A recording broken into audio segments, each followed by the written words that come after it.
Good afternoon. And welcome to everyone who is joining us on the internet as well. Before we go into the book, I observe that for many who are studying the course,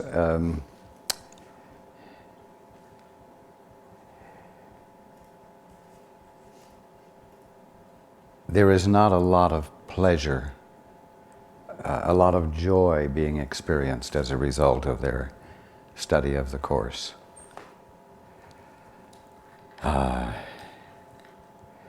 In so many words it says that you are suffering because you have, gotten this bill of divorcement from your father and lost your awareness of your identity and have gone into a mode of being that is one of control and manipulation and defense, and by God, that must make you awful.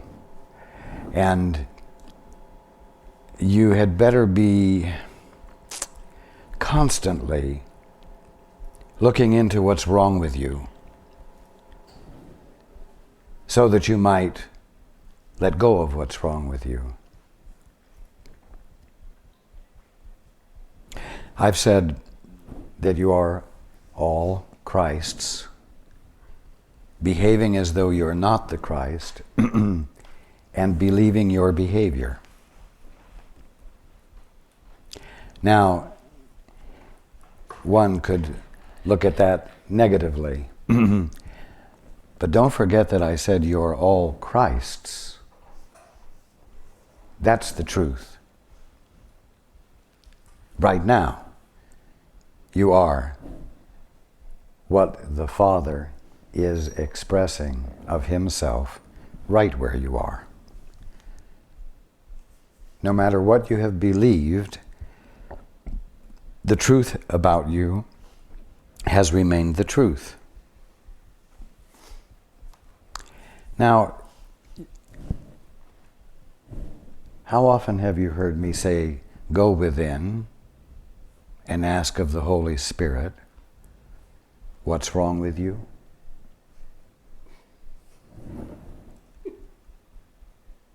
How many times have you heard me say, go within and ask, what is the lie here? Never.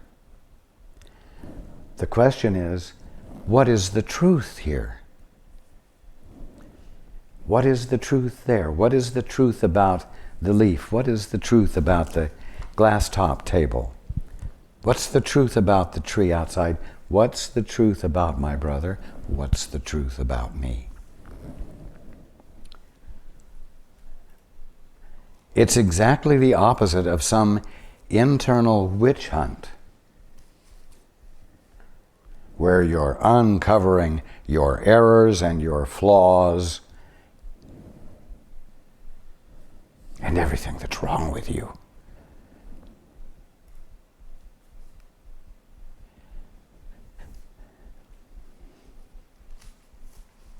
You want to know what the truth is. You want to know what the good news is. How many of you are going to seriously sit down with self-discipline and persistence to be constantly asking, what is wrong with me? Some of you with a masochistic bent may do that, but the fact is, you don't want to know what's wrong with you.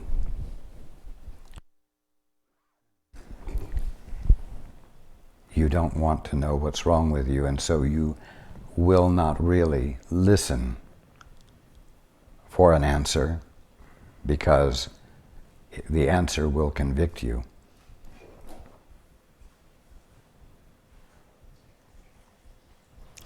And so whatever attention you bring to that task of wanting to learn what's wrong with you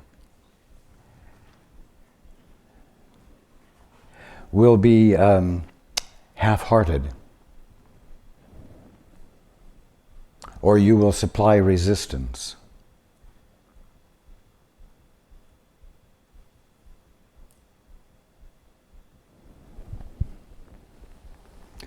And you will be miserable, and those around you will not see the light in your eyes.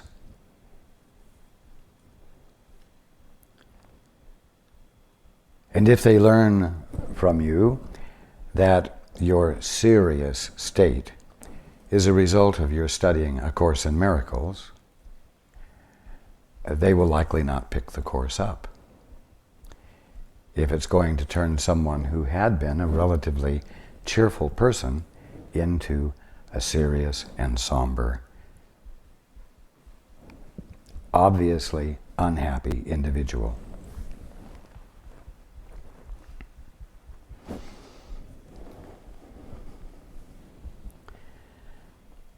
Now, this is not to say that you don't have things to learn. It is not to say that you are not making mistakes that will need to be uncovered so that you can set them aside. But instead of asking yourself, what am I doing wrong? What flaw is there in me that needs to be corrected? You can ask, what do I need to know in order to be free of the misery I'm experiencing?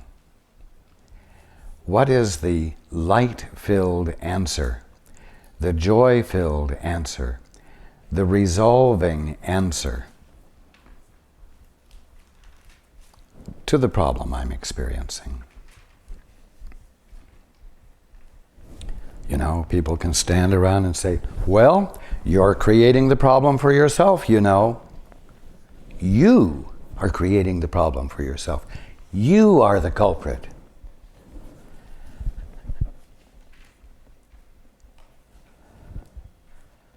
Well, that'll knock the wind out of your sails and your spirit. But if that person said to you, you know, if you'll go within and ask this, it will help. If there is, this is the question, if there is something I am doing to block my good, would you please reveal it to me, together with the answer as to how to set it aside? You see, now the focus isn't on you and what you're doing wrong, or you and the way you're creating your problems for yourself. The focus is on the answer. The focus is on that which will resolve, and it includes the willingness to see whatever there might be going on in you that's inhibiting you from experiencing your freedom.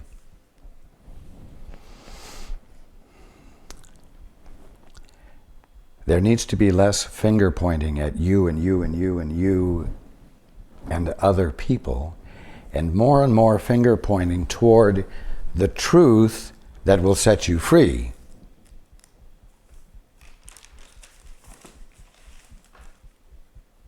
It doesn't say the truth will set you free from all the awful things you're doing. It's the truth will set you free. You're in there, and the correction of the problem is embraced in that attitude. But the finger's pointing at truth and freedom. Do you see the difference? And you can bind yourself and others unnecessarily by where you're giving your attention and focus. You know you're miserable, or you know you're suffering, you know you're in pain, you know you're ill. No one needs to tell you you're ill.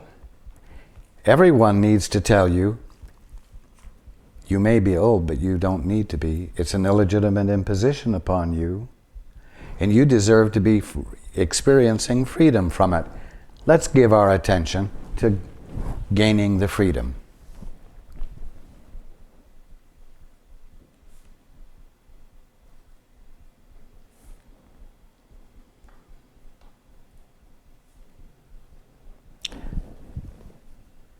If you do that, and you begin to experience healing and resolution of problems, the process of awakening will become a more enjoyable one. You will have a more positive attitude during the day and in your involvement with others. And you will find that waking up is something you can dare to be genuinely curious about. You can become genuinely curious about what the poinsettia really means. Or you can be curious to find out what your liver or your bladder or your uterus means, divinely speaking, so that what it doesn't mean can disappear from your experience. If you're having a problem with your uterus, or you're having a problem with your bladder, or whatever else, asking, what am I doing to create this for myself? What is there about me that would find justification for creating this for myself? Do you see how this is a witch hunt? And this is a negative, judgmental approach. I'll tell you something else. When you ask for healing,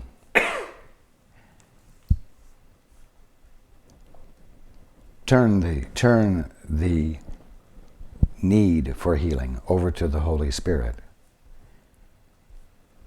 praying to be healed. And let that be the first part of your prayer. And the second part of your prayer should be, and if there is anything I need to know, if there is anything I am doing to contribute to this that I need to be aware of, please illuminate it to me so that I might consciously, intentionally set it aside.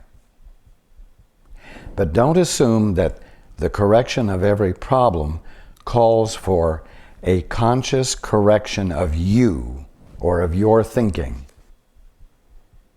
Maybe the problem is not because of some focused, negative attitude or idea that you are embracing about yourself or a brother that is causing tension, that needs to be seen and corrected in your mind and released.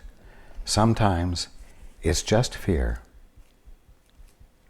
just a feeling of being vulnerable, which, when you open up to the answer, constitutes you opening up to the Father's love. And in opening the door and being less defended, the Father's love can register with you. And in the presence of that love, the fear disappears. And in the disappearing of the fear, the dis-ease or illness fades. And there was no specific thought on your part that needed to be weeded out and corrected. Waking up is not about finding fault with your brother or with yourself. It's about finding the truth about your brother and yourself. And if you will remember that, the light will come back into your eyes, the twinkle. And your spirits will be lifted. And you will become more curious, undefendedly curious. And there will be anticipation of clarification and insight and new conscious experiences of yourself and your world and your brothers and sisters. And it will be called healing. Physical healing, healing of relationships, healing of your reluctance to embrace the world so that you might find God there instead of what others have taught you it is and what you think your experience has taught you that it is. I am encouraging you all today to let the light in, to lighten up. Don't let your process of awakening be one of a constant internal witch hunt wherein you find out just what awful things you're doing. The only awful thing any of you is doing is that you're looking at everything alone. Or you're looking at everything in the context of what you think it is and what all of your brothers and sisters have determined it is. And you're not looking at it with God. You're not looking at it with your capital V vision. The vision, the capital V vision that you, the Christ, is, not has, but is. And the correction of this problem lies in accessing that vision that you are. And that's what we're talking about when we say turn to the altar. Go within. Turn toward the altar. Lean into the Holy Spirit, which is nothing more than your right mind. Lean in to the Christ that you are. And gather the facts about everything from its vision, your true vision. Doing this returns you to your right mind. Or you could say returns your right mind to you. And you're not found guilty of anything. So let there be more happy inquisitiveness. Let your waking up remain in the realm of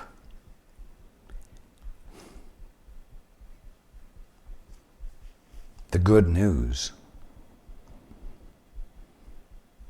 in the realm of delight,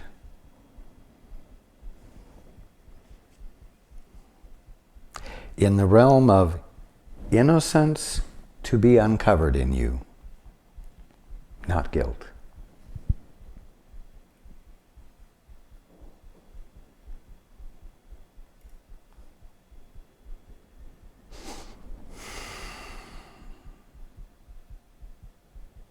Let's stop wasting time pointing out the flaws in others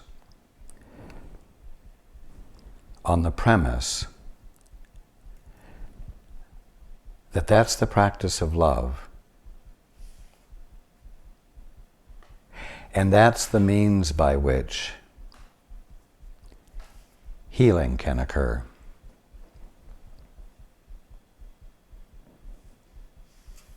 No. Let's start pointing out the truth in each other.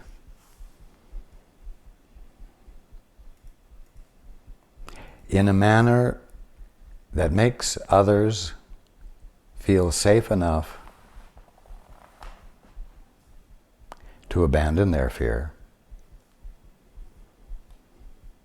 and even safe enough to take a look at what they might be doing that's blocking them from standing in receipt of the Father's love, blocking them from standing in receipt of all of the kingdom that has been given to him or her.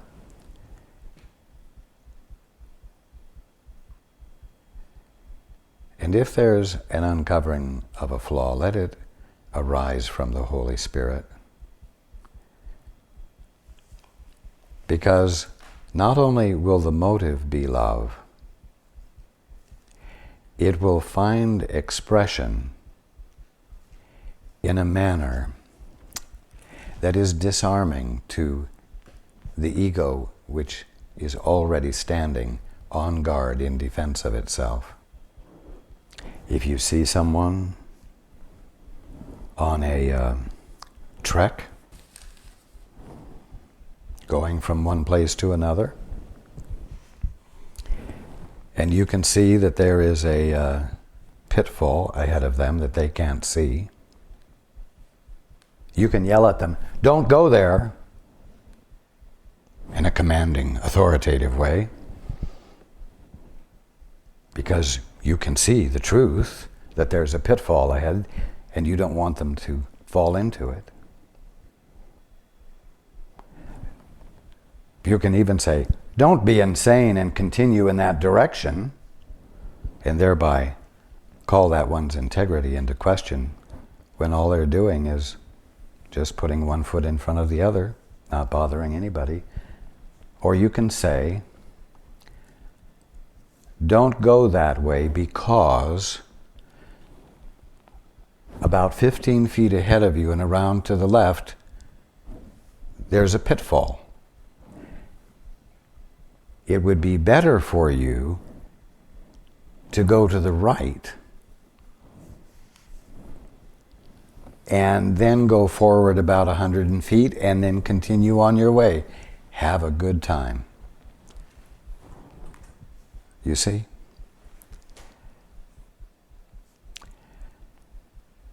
Also,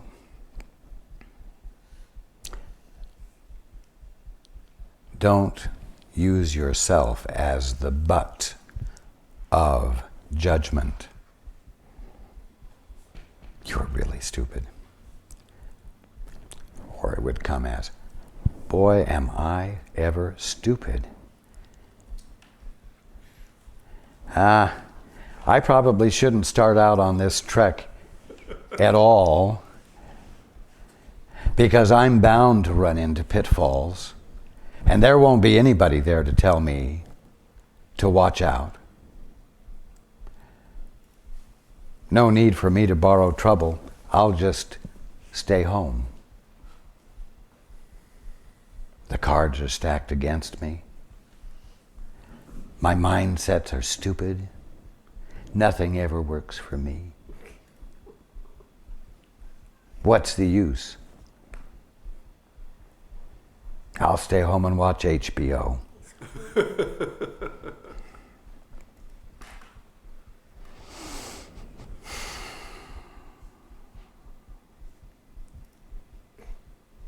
And I just won't engage in life. And so there you end up being the butt of your own judgments. Now, what is the truth about you? What is it appropriate for you to be doing today? Is it appropriate for me to go out? If it's appropriate for me to go out, what is it appropriate for me to do?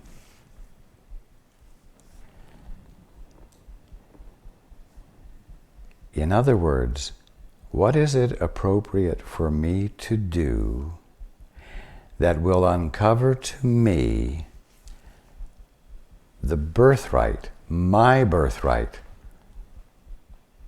that my Father has established in me? What is it appropriate for me to do today that will constitute an experience of joy, an experience of enjoyment? What is it appropriate for me to do today that will uncover the good in me and the good in my brothers and sisters? Now that's a different sort of question.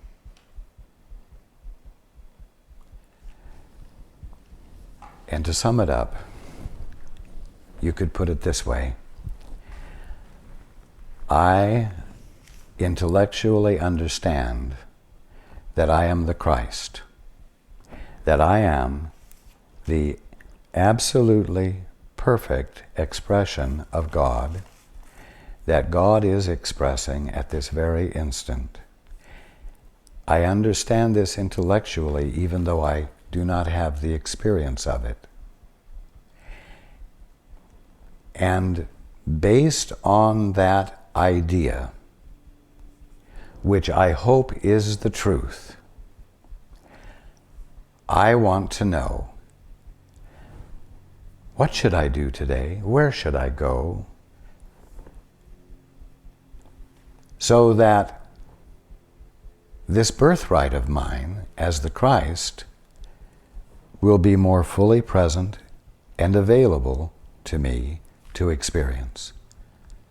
And so that my brothers and sisters might be blessed by behavior from me that more fully embodies the truth about me, that I am the Christ, not some sinner who got a bill of divorcement and is thereby experiencing eternal trouble because he was naughty. You see, your day, you might even say your future, sits in front of you, holding for you the conscious experience of the kingdom of heaven and of you as the Christ that you are. And waking up is a result of giving your interest and your curiosity and your attention to the fuller experience of the truth about you. Not of finding out every little frigging flaw or false belief that you're entertaining. Because I'll tell you something. When you're curious to know the truth and you open up to it and it begins to filter in, it's going to make obvious to you where you've been mistaken. You'll say, wow, this is the truth. And you will feel it and experience the truthfulness of it. And then you'll say, wow, and I used to believe such and such. Used to. Because now you know the truth and you don't believe such and such anymore. You can see that it was false. And you release it in favor of the experience of truth you're having. Your flaws will be uncovered not by going in search for them, but by asking to know what the truth is. And when the truth is revealed, it uncovers the falsity of things you had believed.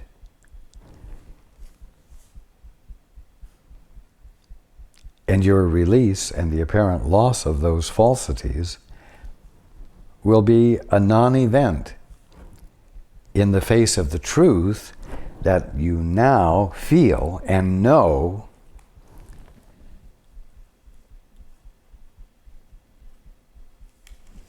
the experience of truth removes your capacity to believe a lie. The presence of truth removes your capacity to continue to believe a lie. Let the truth do the search. Let the truth do the hunt. It's like the light. It goes in where the darkness was, and you can't see the darkness anymore. You don't have to go look for the dark corners of yourself. Turn toward the light. Let the light fill you, and the dark corners will be gone.